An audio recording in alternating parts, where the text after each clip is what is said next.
We're back. Didn't take a very long break.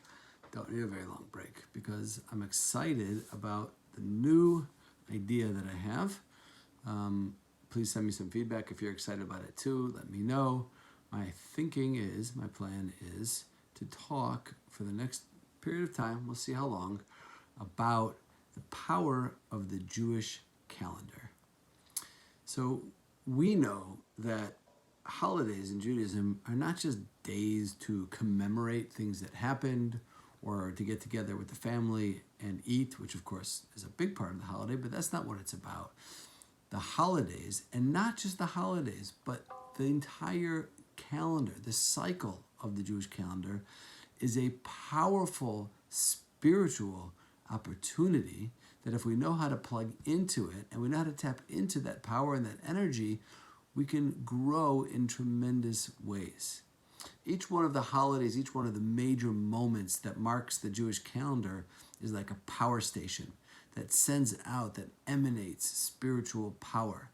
And the mitzvahs or the observances that are associated with those particular holidays are the vessels that we have to download that power and to bring it into our own lives and to harness that power and to utilize it for our own growth as Jews, as human beings.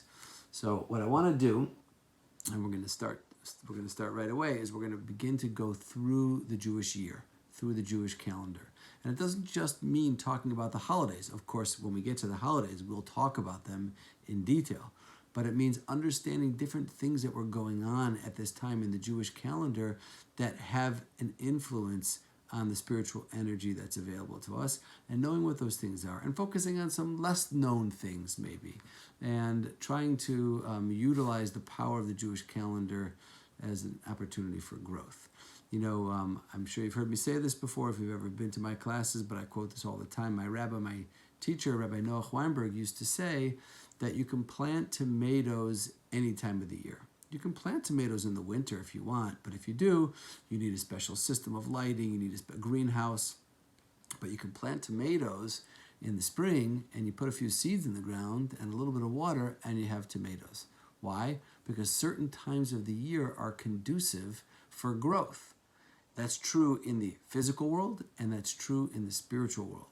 And there are certain times of the year that are conducive for different types of growth. For example, right, we just celebrated Shavuot. Shavuot is known as Zman Matan Toraseinu, the time of the giving of our Torah, which means that if we want to develop a meaningful, deep, rich connection to Torah, we can and we should work on that all year round.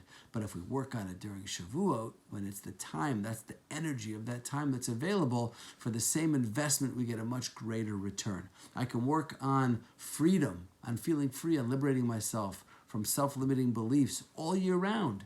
But if I work on that during Pesach, which is Zman Cheruseinu, the time of freedom, for that same investment, I get a much greater return.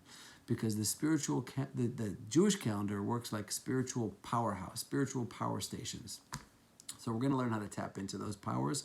We're going to learn about what's going on the Jewish calendar, what different days, unique days are, what they represent, what they mean for us, and how we can grow from them. More about this tomorrow. Have a great day, everybody.